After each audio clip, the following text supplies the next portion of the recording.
زیادہ سے زیادہ 4 فٹ گہرا تھا، لیکن سارا پارٹ چھوٹے بڑے پتھروں سے اٹا پڑا تھا۔ میں نے سوائے ڈرائیورز کے سب تھائیوں کو دریا پیدل پار کرنے کا کہا۔ الاؤسیوں کی جیپ، جس کو میں خود ڈرائیو کر رہا تھا، اسے میں نے سب سے پہلے دریا میں ڈالا اور باقی ڈرائیورز کو کہا کہ 4 وہیل گیئر لگا کر تیزی سے دریا پار کرنا ہے۔ میری اور باقی ساری جیپیں ماں سوائے ایک سب ہیریت سے گزر گئیں۔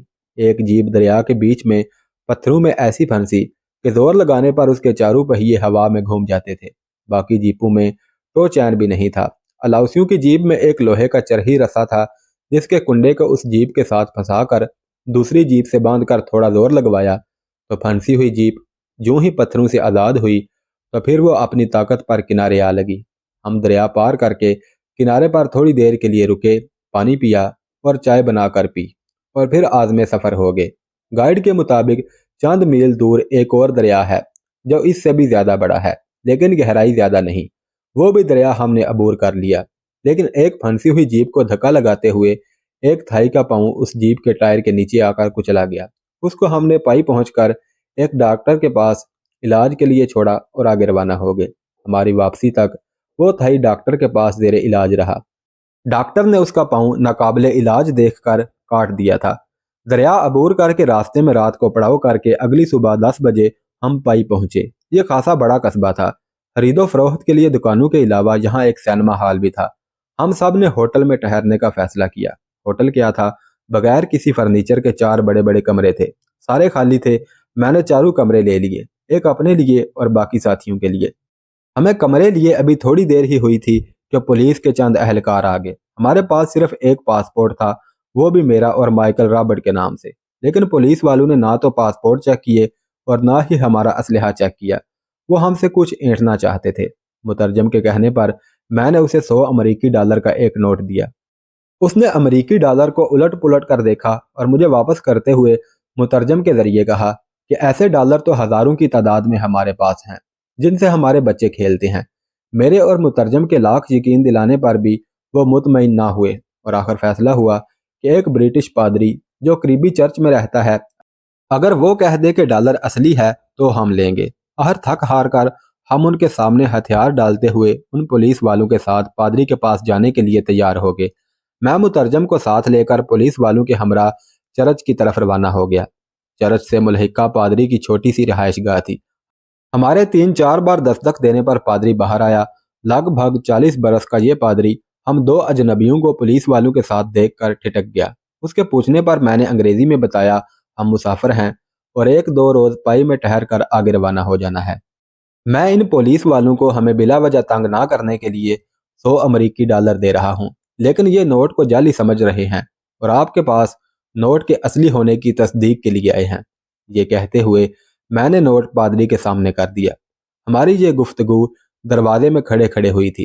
نوٹ لے کر پادری نے الٹ پلٹ کر دیکھا اور ہمیں اندر آنے کی دعوت دی اور اپنے مختصر ڈرائنگ روم میں ہمیں بٹھا کر بولا یہ نوٹ اصلی ہے، مگر میری تصدیق کے بغیر پولیس والے اسے نہیں لیں گے اور میں اپنی مالی ضروریات کی وجہ سے یوں ہی تصدیق نہیں کروں گا اور میرے تصدیق کرنے کا معاوضہ بھی 100 ڈالر ہوگا۔ میرا دل تو چاہا کہ اس پادری کی ایسی پٹائی کروں جسے اس کی آنے والی نسلیں بھی نہ بھول سکے، لیکن ہم برما میں بغیر کسی بڑی وجہ کے کوئی خطرہ مول نہیں لینا چاہتے تھے، اس لیے مجبوراً مجھے پادری کی بلیک میلنگ کو ماننا پڑا۔ میں نے اسبات میں سر ہلایا تو پادری نے برمی زبان میں پولیس والوں کو کچھ کہا۔ انہوں نے سر ہلا کر ہاں کہا تو پادری نوٹ لے کر اندرونی کمرے میں چلا گیا اور تھوڑی دیر میں برمی کرنسی کیات کا ایک بنڈل لا کر پولیس والوں کو دے دیا۔ یہ 40,000 کیات تھے۔ پولیس والوں نے پادری اور ہم سے جھک کر مصافحہ کیا اور چلے گئے۔ میں نے جیب سے 100 ڈالر کا ایک اور نوٹ نکال کر پادری کو دے دیا۔ نوٹ لے کر پادری بولا کہ اس ناگوار کام کے لیے میں شرمندہ ہوں، لیکن مجھے اس چرچ کا اور اپنا خرچہ پورا کرنا ہوتا ہے۔ میں آپ کو یہ بھی بتا دوں سوائے رنگون کے آپ امریکی ڈالر کہیں بھی تبدیل نہیں کروا سکتے۔ میں آپ کو 400 کیات فی ڈالر دے سکتا ہوں، اگر ضرورت ہو تو کل دوپہر 1 بجے میرے پاس آ جانا، لیکن ابھی مجھے صرف یہ بتا دیں کہ آپ نے کتنے ڈالر تبدیل کروانے ہیں۔ میں نے یہ سوچتے ہوئے کہ ہمیں برما کراس کرتے ہوئے اور واپس آتے ہوئے برمی کرنسی کی ضرورت تو پڑے گی، میں نے پادری کو کہا کہ 2000 ڈالر تبدیل کرواؤں گا۔ پادری نے ہم سے مصافحہ کیا اور اگلے روز آنے کا کہہ کر ہم کو رخصت کیا۔ میں نے محسوس کیا کہ قافلے کے 6 افراد کو ہلاک کرنے کے بعد باقی قافلے والے مجھ سے ڈر کر میرے ہر حکم کو بلا چوں چراں مان رہے تھے۔ وہیں پر میرے اور ان کے درمیان ایک خلیج حائل ہو رہی تھی۔ حالات ایسے تھے کہ صرف رعب اور دبدبے سے ہی کام نہیں چل سکتا تھا، اس لیے مجھے اب شیر جیسی دلیری کے ساتھ لومڑی جیسی چلاکی سے کام لینا تھا۔ اس کام کا آغاز میں نے اپنے مترجم سے کیا اور کہا کہ تمہاری وفاداری دیکھتے ہوئے میں تمہیں ابھی سے اپنا نمبر 2 مقرر کرتا ہوں۔ تم اس بات کا اعلان باقی ساتھیوں میں بھی کر دو اور سب کو کہہ دو کہ مشن سے کامیاب واپس آنے پر سب کو 1500 امریکی ڈالر دوں گا۔ میرا ماضی کا تجربہ تھا کہ جب کسی اپنے جونیئر کو اس کی تعریف کر کے اپنا نائب بنا لیا جائے تو وہ آپ کو خوش کرنے کے لیے بہت دل و جان سے کام کرتا ہے۔ مترجم ہونے کے باعث وہ میرے اور باقی قافلے والوں کے درمیان رابطے کا ذریعہ تھا۔ اب نمبر 2 بنا کر میں نے اسے چھوٹے چھوٹے فیصلے کرنے کی بھی اجازت دے دی تھی۔ اگلی صبح وہ مجھے بتائے بغیر جیپوں کو سروس کے لیے لے گیا اور میں 2000 ڈالر لے کر پادری کے پاس گیا اور اسے 2000 ڈالر دے کر 8 لاکھ کیات لے کر واپس آ گیا۔ میں نے نمبر 2 کو 3 لاکھ کیات باقی قافلے والوں کے سامنے دیتے ہوئے کہا کہ گاڑیوں کی مرمت اور صفائی اور کینوں میں پٹرول بھروانے کے علاوہ 1 لاکھ کیات سب میں برابر تقسیم کر دے اور باقی اپنے پاس رکھے اور راستے میں جس چیز کی ضرورت ہو خرید لے۔ میں نے اسے مزید 1 لاکھ کیات ڈاکٹر کے پاس تیرے علاج، ساتھی کے قیام اور طعام کے لیے دیے۔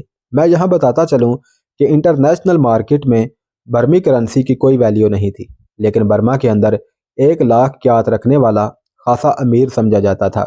میں نے مترجم کو کہا کہ زخمی ساتھی کو 1 لاکھ کیات دینے والی بات بھی سب کو بتا دے تاکہ سب کو معلوم ہو جائے کہ میں صرف اپنے حکم کی بجا آوری نہیں چاہتا بلکہ اپنے ہمراہیوں کا خیال بھی رکھتا ہوں۔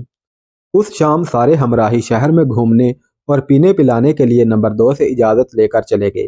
نمبر 2 بھی مجھے بتا کر ان کے ساتھ ہی چلا گیا اور میں اپنے کمرے میں لیٹا اس سفر میں آنے والی مشکلات کے بارے میں احاطہ کرنے لگا۔ میں نے چیانگ رائی سے چلتے وقت دہلی میں کیسر کو فون کر کے کہا تھا کہ وہ اپنے ساتھیوں کے ساتھ 10 دن کے اندر کالا دان پہنچ جائے اور کسی ہوٹل میں ٹھہرے۔ میں بھی اس وقت تک کالا دان پہنچ جاؤں گا۔ ہم میں سے جو بھی پہلے پہنچے وہ دوسرے کا انتظار کرے۔ میں بہت مجبوری میں تھائیوں کے ہمراہ جا رہا تھا، لیکن اصل مہم کے لیے میں صرف اپنے آزمودہ ساتھیوں پر ہی اعتبار کر سکتا تھا۔ واپسی پر ساتھ راجہ کی فیملی اور جواہرات ہونے تھے، اس لیے میری ذمہ داری بڑھ جانی تھی۔ انہی خیالات میں کھویا ہوا تھا کہ مجھے نیند نے آ گھیرا اور صبح اس وقت جاگا جب دروازے پر دستک ہو رہی تھی۔ اٹھ کر دروازہ کھولا تو نمبر 2 کھڑا تھا۔ اس نے بتایا کہ گزشتہ رات ایک شراب خانے میں 2 تھائیوں کی برمیوں کے ساتھ منہ چلائی ہو گئی۔ ابھی بات ہاتھا پائی تک نہیں پہنچی تھی کہ وہاں موجود برمی پولیس والوں نے ہمارے ساتھیوں کو پکڑ لیا اور انہیں لے کر آپ کے پاس آئے ہیں۔ میں جلدی جلدی تیار ہو کر نیچے آیا تو 2 پولیس والے میرے ساتھیوں کو لیے بیٹھے ہوئے تھے۔ ہوٹل والے جو کہ انگریزی جانتا تھا، اس کے ذریعے پولیس والوں نے بتایا کہ آپ کے ساتھی جھگڑا کرتے ہوئے پکڑے گئے ہیں اور ابھی تک ہم نے کوئی کاغذی کارروائی نہیں کی ہے۔ میں نے پوچھا کہ وہ مجھ سے کیا چاہتے ہیں تو انہوں نے کہا سم منی، یعنی اور 100 ڈالر۔ میں کمرے میں گیا اور 1 لاکھ کیات لا کر پولیس والوں کو دے دیے۔ وہ پیسے لے کر چلے گئے۔ اب میرا یہاں مزید ٹھہرنے کا بالکل موڈ نہیں تھا، کیونکہ یہاں ٹھہرنا مطلب روز پولیس والوں کو رشوت دینا تھا۔ یہی سوچتے ہوئے میں نے نمبر 2 کو کہا کہ اب سے ٹھیک 2 گھنٹے بعد ہم نے یہاں سے کوچ کرنا ہے، لہذا تیاری کر لیں۔ سب نے جلدی جلدی رہتے سفر باندھا اور ٹھیک 9 بجے ہم ٹوانگ پاس کے لیے روانہ ہو گئے۔ اب ہمیں انگپ پاس کے پہاڑی درے سے گزر کر ٹوانگ پاس جانا تھا۔ میری معلومات کے مطابق یہ پہاڑی درہ صوبہ ارکان میں جانے کا واحد ذریعہ تھا۔ صوبہ ارکان میں باقی برما کی نسبت مسلم آبادی زیادہ تھی اور فوجی جنتا کا بھی اس صوبے پر بہت کم ہولڈ تھا، اس لیے حکومت نے باقی ملک کی نسبت اس صوبے کو بہت کم سہولیات دی تھی۔ ٹوانگ پاس کے درے پر کافی فوجی تعینات تھے اور ان کی چیکنگ کے بغیر اس درے سے گزرنا ناممکن تھا۔ مترجم اور گائیڈ سے مشورے کے بعد میں نے فیصلہ کیا کہ درے اور پائی کے درمیان ایک چھوٹے سے قصبے پوڈوانگ میں رکا جائے۔ میں اور گائیڈ آگے جا کر درے کی صورتحال اور چیکنگ کا معیار دیکھیں اور کوشش کریں کچھ فوجیوں کو ساتھ ملا کر بغیر چیکنگ کے گزر جائیں۔ ہم تقریباً 3 گھنٹے سفر کے بعد پوڈوانگ میں پہنچے۔ پوڈوانگ ایک چھوٹا سا قصبہ تھا اور اس میں بھی ایک چرچ تھا۔ ہم نے چرچ کے باہر جیپیں روکی اور میں پادری سے ملنے چرچ کے اندر چلا گیا۔ پادری کو میں نے اپنا پاسپورٹ دکھایا اور کہا کہ میں پاکستان کے ایک عیسائی فرقے سے تعلق رکھتا ہوں اور آسام میں ایک عیسائی بستی کے مکینوں کے لیے کارڈینل کو بھیجی گئی مدد کی اپیل کے جواب میں ان کے پاس جا رہا ہوں۔ مجھے درے سے گزرنے کے لیے اس کی مدد درکار ہے۔ یہ پادری رومن کیتھولک تھا اور سیونتھ ڈے والوں سے ان کا مذہبی اختلاف بالکل ایسے ہی تھا جیسے پاکستان میں سنیوں اور شیعوں کا ہے۔ کوڈوانگ میں پادری سے راہداری حاصل کرنے کی بات کی تو پادری نے ہیلپ کرنے سے صاف انکار کر دیا۔ میں پریشانی کے عالم میں چرچ سے باہر آیا تو گائیڈ نے میری پریشانی بھانپتے ہوئے کہا کہ وہ اس درے سے کئی بار گزر چکا ہے اور جب بھی اسے کسی نے روکنے کی کوشش کی تو اس نے خنسا کی تصویر جس کی پشت پر ہنسا نے اپنے ہاتھ سے لکھا ہوا ہے فوجیوں کے افسر کو دکھائی تو تصویر دیکھ کر اور عبارت پڑھ کر اس نے ہمیں جانے کی فوری اجازت دے دیا کرتے تھے۔ مجھے یک لحظت خیال آیا کہ خنسا نے فوجیوں سے بچنے کے لیے مجھے بھی 2 خطوط دیے تھے۔ میں نے پہلے گائیڈ کے پاس خنسا کی تصویر اور اگر اس سے کام نہ چل سکا تو خطوط دکھانے کا فیصلہ کر لیا۔ میں نے گائیڈ کو کہا کہ ہم دونوں فوجی افسروں کے پاس چلیں گے جبکہ باقی قافلہ 1 میل کے فاصلے پر رک جائے گا۔ پہلے تم اپنی ترکیب سے کام نکالنے کی کوشش کرنا، اگر اس طرح کامیابی نہ ہوئی تو پھر میں کچھ تدبیر کروں گا۔ تھوڑی دیر بعد ہمارا قافلہ درے کی جانب روانہ ہو گیا۔ درے کے قریب پہنچ کر گائیڈ نے قافلہ رکوا دیا اور میں گائیڈ کے ہمراہ درے کے آغاز پر موجود فوجی چوکی کی جانب بڑھ گیا جہاں پر بقول گائیڈ ان کا افسر بیٹھتا تھا۔ وہاں پہنچ کر معلوم ہوا کہ پہلے والے افسر کا تو کب کا ٹرانسفر ہو چکا ہے اور اس کی جگہ نیا افسر میجر آیا ہے اور آج ایک جنرل بھی معائنہ کے لیے آیا ہوا ہے۔ اپنی پہچان والے افسر کا نہ ہونے کا سن کر گائیڈ تو مایوس ہو گیا اور مجھے واپس چلنے کا کہا، لیکن میں نے جنرل کو ملنے کا فیصلہ کر لیا۔ خنسا کوئی معمولی آدمی تو نہ تھا، یقیناً خنسا کے دیے ہوئے خط معمولی افسران کے لیے تو نہ تھے، ٹاپ براس کے لیے ہوں گے۔ میں نے ان خطوط پر نام دیکھے تو وہ 2 جنرلوں کے نام تھے۔ گائیڈ کو باہر چھوڑ کر میں چوکی کے ساتھ بنے ہوئے میس کے اندر چلا گیا۔ میں نے اے ڈی سی کو ایک سادہ کاغذ پر اپنا نام اور خنسا کا دوست لکھ کر دوسرے خط کے ساتھ دیا۔ میجر جنرل نے مجھے 10 منٹ میں ہی اندر بلا لیا۔ وہ 40-45 سالہ پڑھا لکھا اور مسکراتا ہوا شخص تھا۔ مجھ سے رسمی تعارف کے بعد پوچھا وسکی یا چائے؟ جواب میں نے کہا بس آپ کی مسکراہٹ۔ وہ کھلکھلا کر ہنس پڑا تو میں نے اسے خنسا کا خط دیا۔ ایڈریس پڑھ کر اس نے کہا یہ خط میرے لیے نہیں ہے لیکن میں خنسا کا دوست ہوں اور اس کی تحریر پہچانتا ہوں، بولو کیا کام ہے؟ میرے ساتھ خنسا کے مال کی ایک کھیپ ہے جسے آسام کے راستے بھارت پہنچانا ہے۔ اگر بغیر چیکنگ اور بعض پرس کے ہمیں درے سے گزر جانے دیا جائے تو میں مشکور ہوں گا۔ ہمارے پاس پاسپورٹ نہیں ہے کیونکہ ایسے کاموں کے لیے پاسپورٹ کوئی معنی نہیں رکھتا۔ اس نے پورے تحمل اور یقین سے کہا خنسا کا دوست میرا اور میرا دوست خنسا کا دوست ہے۔ آپ کو نہ صرف بغیر پریشانی کے درے سے گزرنے دیا جائے گا بلکہ برما کی سرحد تک میرا ایک جوان اور ایک افسر آپ کی حفاظت کے لیے آپ لوگوں کے ساتھ جائے گا۔ جنرل کی یہ بہت بڑی پیشکش تھی مگر میں نے موقع کی مناسبت کے حساب سے جنرل سے کہا کہ میں آپ کے اس احسان کا بہت زیادہ مشکور ہوں۔ آپ ایک راہ نامہ لکھ کر بطور راہداری دے دیں تو یہی کافی ہوگا۔ ہم نے صوبہ اراکان سے کام کرنے کے لیے مزید مزدور اور گائیڈ لینے ہیں۔ وہ آپ کے فوجی جوان کے ساتھ ہونے سے کام کرنے میں کترائیں گے۔ وہ مان گیا اور اس نے ایک ہاتھ لکھ دیا کہ یہ لوگ ہمارے اور خنسا کے خاص آدمی ہیں، انہیں بغیر چیکنگ کے گزر جانے دیا جائے اور ضرورت پڑنے پر ان کی ہر ممکن مدد بھی کی جائے۔ جنرل بولا مجھے یقین ہے کہ اس خط کی وجہ سے آپ لوگوں کو فوج اور سول کی طرف سے کوئی پریشانی نہیں ہوگی۔ میں نے جنرل کا شکریہ ادا کیا اور سلام کرتے ہوئے میس سے باہر آ گیا۔